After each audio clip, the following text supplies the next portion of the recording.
अब आगे सुनो पूज्य गुरुदेव भगवान और क्या कह रहे हैं।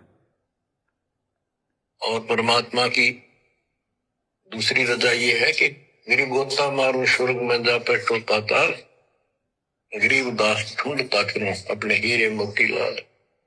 देखो आपको परमात्मा ने कैसे खोज लिया। ये अपना पिता है, ये अपना सच्चा हमदर्द है।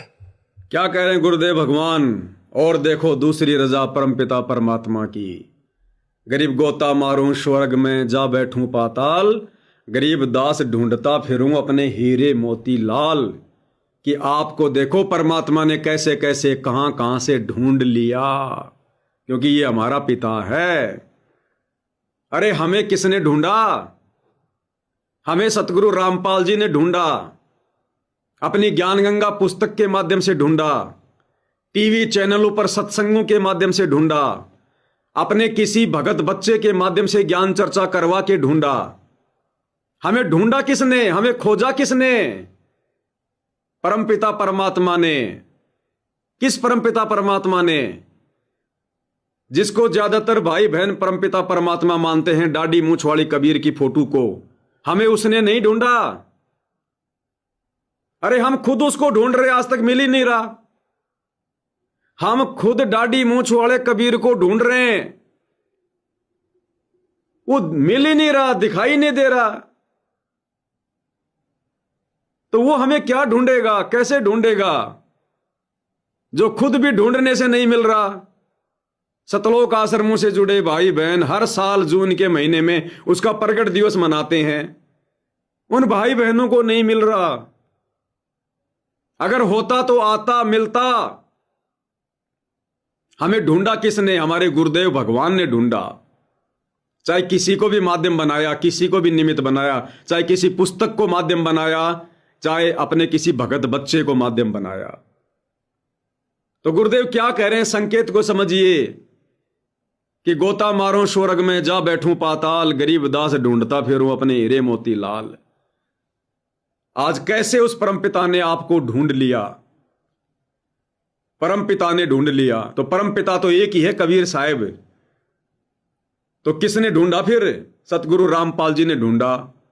तो कौन हुए सतगुरु रामपाल जी? परमपिता परमात्मा। ये है असली कबीर, रियल कबीर। तो परमात्मा इसी प्रकार से संकेत करेंगे अपने विषय में, अपनी पहचान इसी प्रकार से करवाएंगे। बस खुल के नहीं कहेंगे कि मैं ही कबीर हूं, बाकी कमी भी किसी प्रकार की नहीं छोड़ेंगे संकेत करने में। और कहते हैं समझदार को संकेत ही काफी होता है।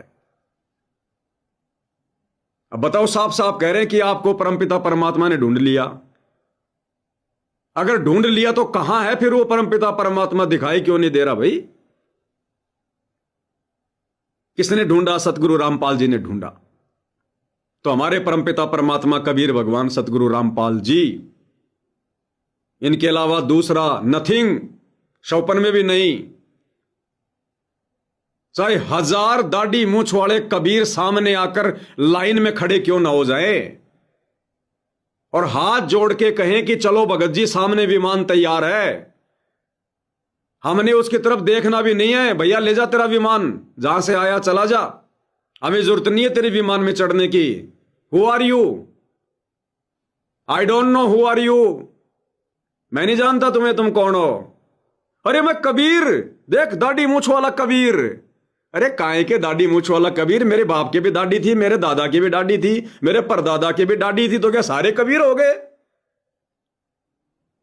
मेरा कबीर मेरा गुरु है, मेरा भगवान मेरा गुरु है, मेरा सतगुरु है। अगर वे आएंगे तो मैं विमान में बैठूंगा। तुम्हारे जैसे लाख कबीर आ जाओ, मैं एक पैर भी आगे नहीं रखूंगा। इतना दृढ़ भाई और बहनों, कलयुग की पिछली पीढ़ी में हमने परमात्मा को लेकर होना पड़ेगा, नहीं तो त्रिकुटी पर पता है ना, उस काल को आशीर्वाद मिला हुआ है, उसने परमात्मा से अपना रूप मांग रखा है। ना जाने कितने रूप बना के खड़ा हो जाएगा दाढ़ी मूंछ वाले के, और कहां कहां ले जाके टेक देगा फिर विमान में बैठा के, पता ही नहीं चलेगा। तो जब तक हमारे पूज्य गुरुदेव भगवान हमारे समक्ष ना हो, और समक्ष होने के बावजूद उन्होंने तरीका बताया पहचान का, दंडवत करते समय एक या दो मंत्र, प्रथम मंत्र का या शतनाम का या सारनाम का, एक या दो मंत्र जरूर करने। और उसके बाद भी यदि यथावत हमारे गुरुदेव भगवान ही सामने खड़े रहेंगे तो समझ लेना ही इज ओरिजिनल कबीर। फिर वो जैसा संकेत करेंगे, जैसा इशारा करेंगे, जैसा आदेश देंगे, वही हमें मान्य होगा। बाकी दाढ़ी मूछ वाला हमारा कुछ नहीं लगता। रिजेक्ट करना पड़ेगा, रिजेक्ट। क्या कह रहे हैं मालिक? और परमात्मा की दूसरी रजा ये है कि मेरी गोता मारूं स्वर्ग में जा बैठो पाताल, गरीब दास ढूंढता फिरूं अपने हीरे मोती लाल। देखो आपको परमात्मा ने कैसे खोज लिया। ये अपना पिता है, ये अपना सच्चा हमदर्द है।